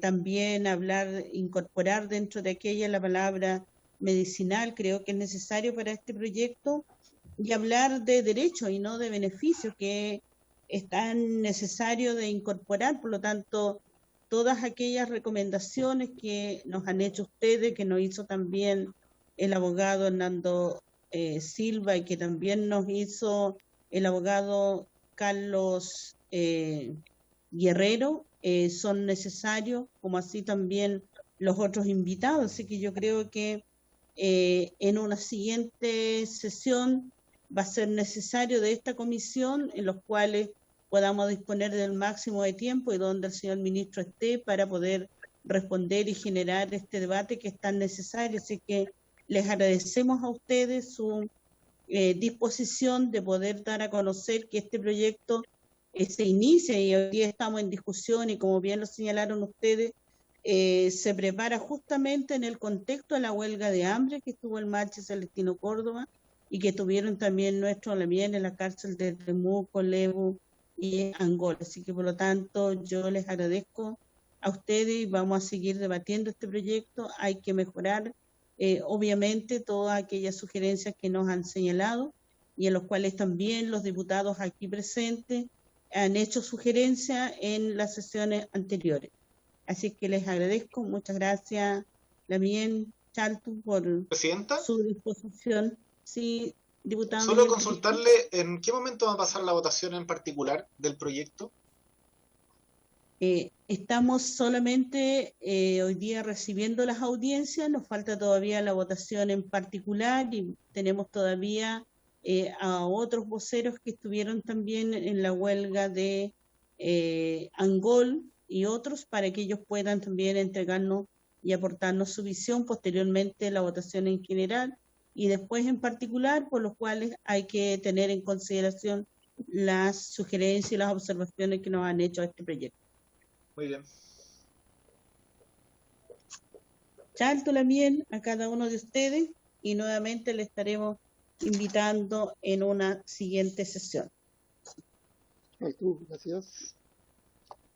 Quiero pasar brevemente al punto 2 y solicitarle al señor secretario para que puedan permitirle el ingreso al director nacional de Gendarmería, señor Cristian Alvear Gutiérrez, para que explique las razones de los allanamientos sucesivos que estarían ocurriendo en el módulo 12, que han ocurrido en el módulo 12 del Centro de Detención Preventiva Santiago 1, donde se encuentran cumpliendo la medida cautelar preventiva imputados por hechos ocurridos en el denominado estallido social, ya que podrían significar una vulneración de derechos fundamentales de quienes están en ese módulo, además de dar cuenta de otras situaciones de seguridad que han estado afectando a quienes se encuentran en este espacio. No sé si se habrá podido conectar el señor director nacional de Gendarmería. Ofrezco la palabra. Sí, presidenta, estaba conectado.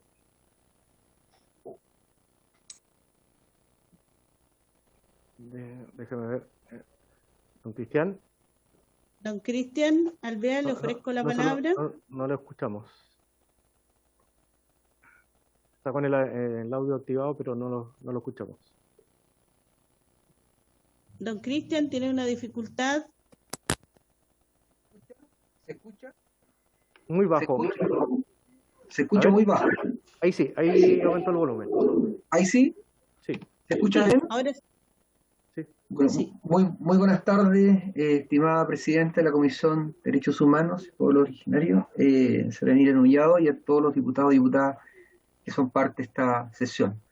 Si me autorizan a compartir pantalla, por favor.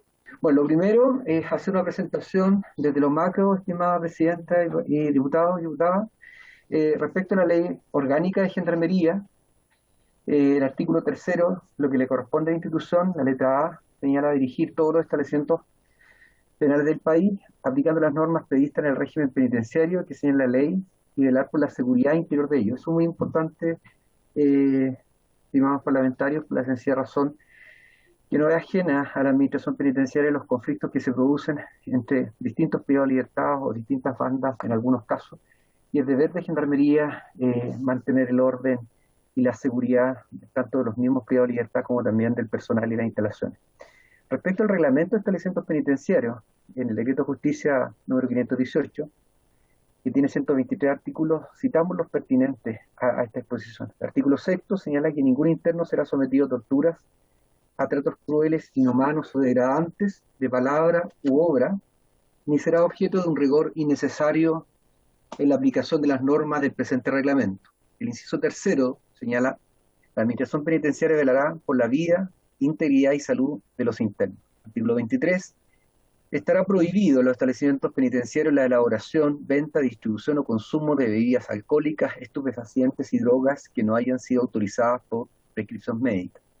El artículo 24 señala: el régimen penitenciario es el conjunto de normas y medidas destinadas a mantener una convivencia pacífica y ordenada. Artículo 27 bis. La administración penitenciaria, como medida de seguridad y con el objeto de detectar la tenencia de elementos declarados prohibidos por la autoridad, podrá disponer la realización de registros corporales a los internos. Por otra parte, el artículo 78, solo se considerarán faltas graves las siguientes, en el contexto del régimen interno. Letra H, el porte, tenencia, uso, fabricación o proporción de elementos para la fabricación de armas blancas o de fuego, de explosivos, gases o tóxicos. Y la tenencia, consumo o elaboración de sustancias o drogas estupefacientes o psicotrópicas, bebidas alcohólicas o similares. Y la letra J, la introducción al establecimiento, la tenencia de elementos prohibidos por la administración penitenciaria por razones de seguridad, tales como máquinas fotográficas, lentes larga vista, filmadoras, grabadoras, intercomunicadores, teléfonos celulares y otros similares previamente determinados. Este es el contexto normativo que nos rige. Específicamente estamos citando acá 3 resoluciones: la resolución exenta número 2857 del 4 de abril del 2013 que establece la organización interna de la subdirección operativa y departamentos dependientes. Eso visto el presente también Pablo Toro en esta exposición. Que sea en el artículo primero que la subdirección operativa es la encargada de implementar las políticas institucionales destinadas al fortalecimiento de la seguridad de los establecimientos penitenciarios del país y otros recintos donde se ejerza la función de vigilancia y control. Por otra parte, la resolución exenta 9608 del 15 de septiembre del 2014, que aprueba el procedimiento y flujograma de allanamiento de internas de instalaciones de establecimientos penitenciarios del sistema cerrado. Precisar acá dos tipos de allanamiento. El ordinario, que es la revisión periódica y preventiva de reclusos y o la infraestructura de la unidad penal, donde participan funcionarios de dotación de la misma unidad penal. Y el allanamiento extraordinario, que es la revisión especial y reactiva ante la existencia de información de elementos o circunstancias imprevistas que puedan vulnerar el régimen interno. Y la resolución exenta número 9681 del 15 de septiembre del 2014, que aprueba el procedimiento y programa para el uso de la fuerza al interior de los establecimientos penitenciarios y que regulan todos los procedimientos del personal de gendarmería, de todas las unidades penales y las unidades especializadas. Particularmente queremos precisar, ya entrando en la materia consultada, señora Presidenta, en Gendarmería, a contrario del 2018, existe un software de registro de allanamiento a nivel nacional que estipula realizar estos registros ordinarios y extraordinarios. Desde el 1 de enero del presente año al 10 de agosto del 2021, se han realizado en todos los penales del país un total de 7.189 registros y allanamientos ordinarios y extraordinarios, tal cual como lo señala en la lámina, subdivididos por región. Hay que tener presente que claramente la región metropolitana la cifra es mayor toda vez que alberga un porcentaje de población penal superior al 36,3%. De los 39.848 privados de libertad en Chile, el 36,3% está recluido en la región metropolitana. Por esa razón, la cantidad de registros de allanamiento extraordinario y ordinario a cada una de las regiones. Pasando puntualmente a la región metropolitana, donde tenemos un total de 1.135 registros ordinarios y extraordinarios, en donde particularmente en SB Santiago 1 se han realizado 215 registros ordinarios y extraordinarios, 96 ordinarios y 119 extraordinarios. Estos registros que muestra la lámina son propios del quehacer penitenciario de todos los penales del país, como lo hemos visto en la lámina anterior y particularmente en esta de la región metropolitana. Al pasar a la lámina siguiente y la presente, que dice relación con el total de agrupaciones modulares que tiene el CDP de Santiago 1, está destacado con amarillo, no sé si se aprecia bien, el módulo número 12, que en total registra 7 registros, tanto ordinarios como extraordinarios. Nosotros vemos otros módulos como el módulo 19, que representa el 9,3% del total de registro de allanamiento ordinario y extraordinario de lo realizado al 10 de agosto del presente año. El módulo 31 el 6,5%, el módulo 33 representa el 6,04%, el módulo 38 el 5,58%, el módulo 12 registra un total de 7 eventos de este tipo, lo que representa el 3,2%. Esto para dejar en evidencia, estimada Presidenta y honorables diputados y diputadas, que la práctica de realizar registros de allanamiento ordinario y extraordinario tienen que ver con un objetivo primario de la misma Ley Orgánica de Gendarmería de Chile, que es controlar las cárceles y requisar elementos prohibidos de todo tipo de acuerdo a la normativa vigente. En la lámina siguiente tenemos el antecedente y la explicación de por qué se hizo ese registro de allanamiento, independientemente que siempre se hacen en forma rutinaria o extraordinaria de acuerdo a determinadas circunstancias. Lo particular en este caso es que el 30 de julio del 2021, a través de redes sociales y artículos de prensa de acceso público, se tomó conocimiento de un video realizado por imputados en prisión preventiva del módulo 12 del CB de Santiago 1, lo que evidenciaba la presencia de equipos, no uno, varios, de telefonía celular que están prohibidos por la Administración Penitenciaria conforme a la primera lámina que presenté. La orden del procedimiento nace de la subdirección operativa, los objetivos del procedimiento, la búsqueda de estos elementos prohibidos y requisarlos, y cualquier otro, armas blancas, drogas, etc. El oficial que estuvo a cargo fue el director regional metropolitano, coronel Álvaro Rivera, el personal operativo del Subdepartamento de Servicio Especializado a cargo del coronel Mario Cid. La fecha de ejecución fue el sábado 31 de julio del 2021, inicio del procedimiento y la hora de término a las 23 horas. Y la evaluación penal que se registró en ese minuto fueron un total de 199 internos. Un dato también, precisar que la cárcel de Santiago 1 hoy día tiene un total de 4.749 imputados y los 198 hoy día, en ese minuto 199, equivalen al 4.16% de la población penal total. En la lámina siguiente que presento están todos los elementos prohibidos, registrados, requisados, perdón, en ese día, en donde destacan, ¿cierto?, los teléfonos celulares, clorhidrato de cocaína, cannabis sativa, ketamina, que son elementos claramente prohibidos por la Administración Penitenciaria, productos que fueron requisados y denunciados al Ministerio Público mediante el parte de denuncia número 613 de fecha 31 de julio, dirigido a la Fiscalía Metropolitana Centro Norte. Esto es lo que puedo presentar, estimada Presidenta de la Comisión de Derechos Humanos, y atento a cualquier consulta y duda que pueda surgir de la misma. Muchas gracias. Gracias, director. Ofrezco la palabra a los diputados y diputadas de esta comisión. El diputado Boris Barrera le solicita la palabra aquí en la sala de la comisión. Ofrezco la palabra al diputado Boris Barrera. Gracias, Presidenta. Bueno, saludar al director de Gendarmería, don Cristian. Quería preguntarle, hablaba ahí específicamente en el módulo 12 de 7 allanamientos en lo que lleva de este año, pero en esa semana del 31, la que viene, hubieron 2, creo. Me gustaría saber qué es lo que gatilla esa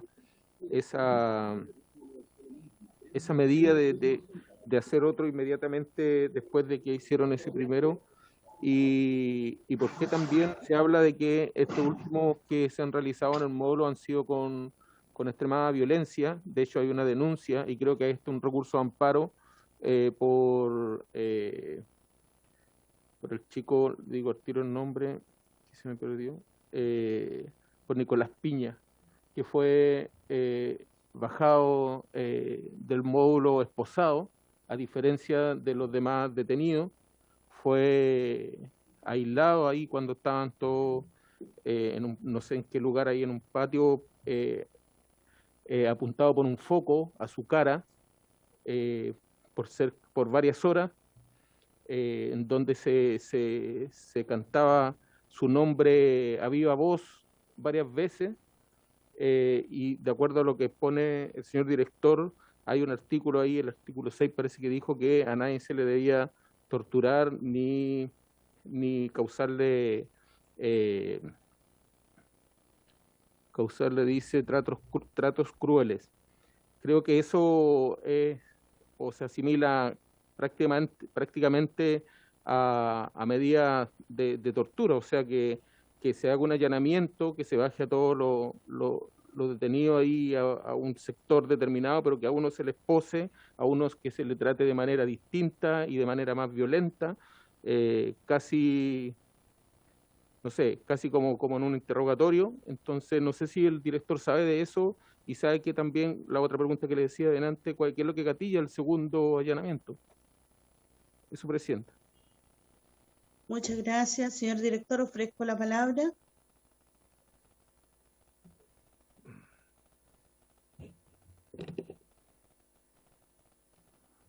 No hay presidente. Perdón, presidenta, el director hay que reactivarle el audio.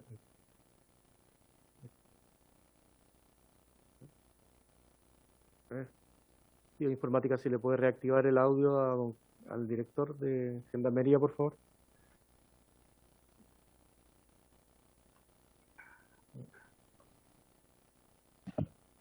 ¿Ahora sí? ¿Se escucha? Ahora sí. Sí. Sí. Bueno, por su intermedio, estimada diputada, contestarle la pregunta del diputado Boris Barrera todos los procedimientos que hace Gendarmería de Chile, estimado diputado, se hacen en un contexto de respeto irrestricto a los derechos humanos. Yo debo velar por garantizar aquello y destacar también el rol profesional de nuestros funcionarios y funcionarias de Gendarmería, particularmente los procedimientos que se hacen con grupos especializados. Creo que en esta pandemia y en situaciones bastante conflictivas y graves han demostrado 100% compromiso con la misión institucional. Y quiero decirlo porque existen registros que nosotros hacemos, en este caso tenemos videos, tenemos cámaras también de grabaciones que se hicieron y que se remiten también al Ministerio Público. Nosotros estamos siempre disponibles a transparentar todos los procedimientos, pero queremos precisar que no hay ningún tipo de abuso ni maltrato a los internos. Nosotros tenemos un fuerte compromiso con los derechos humanos y lo queremos recalcar en este procedimiento, toda vez que tuvimos la presencia de equipos especializados para realizarlo. Particularmente respecto a por qué se hizo, si se había hecho uno en la semana, vuelvo a precisar que señalé en la lámina correspondiente que el 30 de julio fueron conocidos unos videos, entonces se trajeron en ese video una cantidad no menor de teléfonos celulares y por esa razón que el 31 se ordenó un procedimiento extraordinario para requisarlo. Si esto ocurre en cualquier dependencia, en cualquier penal donde hoy día nosotros realicemos un registro de allanamiento y mañana aparece un video mostrando especies prohibidas, lo vamos a hacer en cualquier penal, en cualquier módulo o agrupación que corresponda, porque es nuestro deber requisar todos los elementos prohibidos que puedan tener y que puedan ser utilizados incluso para cometer delitos como el caso puntual de los teléfonos celulares. Es cuanto puedo responder, estimada diputada, al diputado Boris Barrera. Muchas gracias. Señor secretario, ¿hay alguna otra solicitud de la palabra? Sí, el diputado Boris Barrera aquí en la sala de la comisión. Ofrezco la palabra, diputado. Gracias, presidenta. Bueno, gracias, don Cristian, por la respuesta. Lo segundo que le había preguntado es si usted sabe de que hubo un trato diferenciado a uno de los detenidos, específicamente a Nicolás Piña, que lo esposaron, de que lo estuvieron apuntando con un foco en la cara por horas y que gritaban su nombre a viva voz. No sé cuál es el objetivo, no sé a qué corresponde ese procedimiento. Entonces quería saber si él sabe de qué sucedió eso.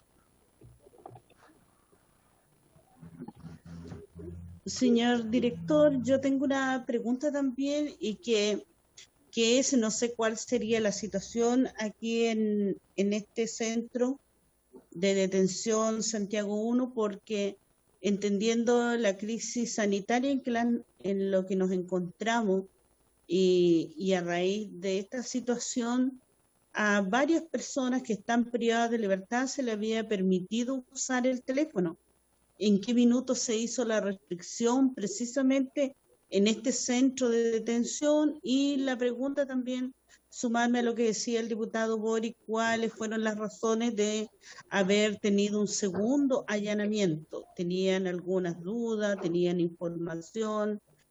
¿Por qué razones? Y con respecto a la persona que está detenida, que señala el diputado Boris, debido a que se tuvo ese actuar, siendo que los antecedentes que usted ha señalado, que han tenido todo, se han marcado dentro del respeto y también de el mismo reglamento penitenciario, el cual ustedes tratan de cumplir, pero ¿por qué razones se dieron estos dos allanamientos?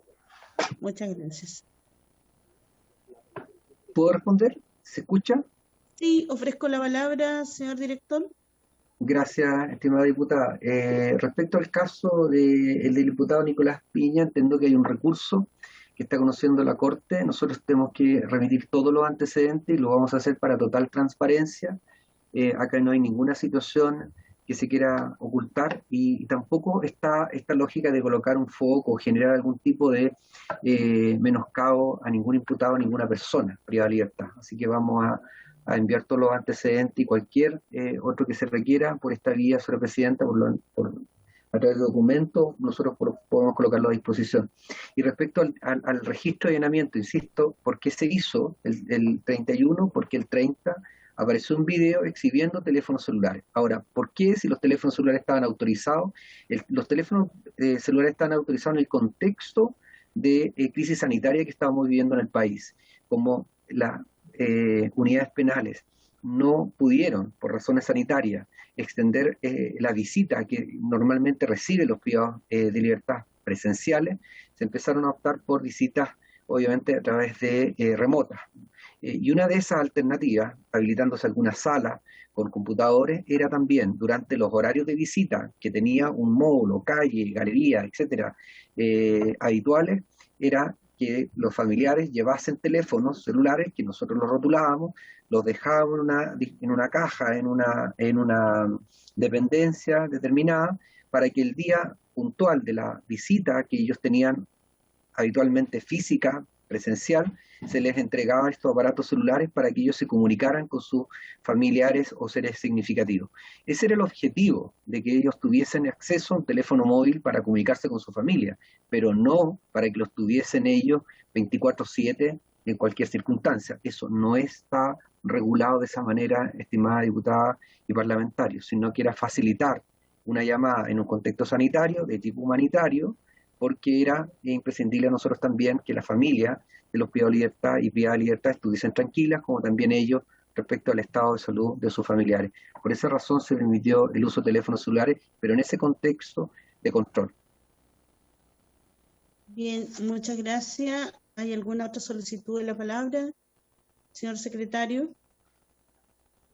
No, Presidenta. Perdón, De el acuerdo, diputado diputado Boris Boris. Barrera acá en la sede. Ya, ofrezco la palabra. Gracias, Presidenta. Gracias al director por la respuesta. Quería hacer otra pregunta que me han manifestado algunas organizaciones que son ONG, pero que tienen personalidad jurídica también como observadores de derechos humanos, que manifiestan de que a las cárceles solamente se deja entrar al Instituto Nacional de Derechos Humanos, sin embargo a otras organizaciones de observadores no se les permite. Quería saber si es así y si es que el reglamento lo prohíbe o hay un procedimiento especial para que los puedan autorizar a ingresar a esos observadores de derechos humanos. Eso, Ofrezco Presidente. la palabra, señor director. Gracias, señora diputada y presidenta. Bueno, el Instituto Nacional de Derechos Humanos, por ley, está autorizado para ingresar a cualquier establecimiento penitenciario para realizar sus labores fiscalizadoras. Todos los demás agrupaciones se rigen en el contexto de visitas que tienen que ser autorizadas por las distintas jefaturas del establecimiento penitenciario. Tenemos que entender que el ingresar a una cárcel también significa situaciones de riesgo para la administración penitenciaria y también de protección a nuestro privado de libertad.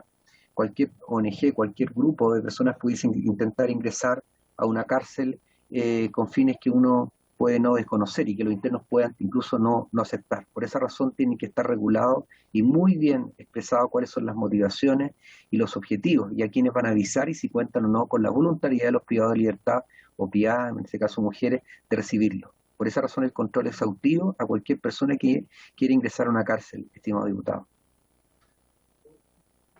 Muchas gracias, director. Diputado Barrera, Señor secretario. presidente. Diputado Barrera, ofrezco la palabra. Gracias, director. O sea, en conclusión, entonces, no es que esté prohibido, sino que tiene un procedimiento que es especial y que se puede llevar a cabo finalmente si que se cumplen todos los requisitos que usted dice, ¿cierto? Director, ofrezco la palabra.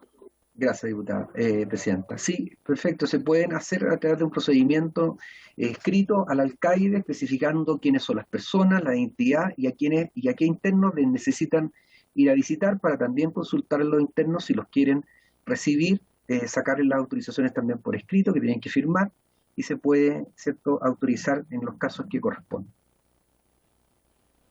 Bien, agradezco, director, ya estamos dando término a la sesión de la comisión. Agradecerle a todos los invitados que tuvieron la oportunidad de venir a exponer el proyecto y también en este segundo punto que era tan necesario aclarar, señor director. Señor secretario, habiéndose cumplido el objeto de la sesión, esta se levanta. Muy buenas tardes.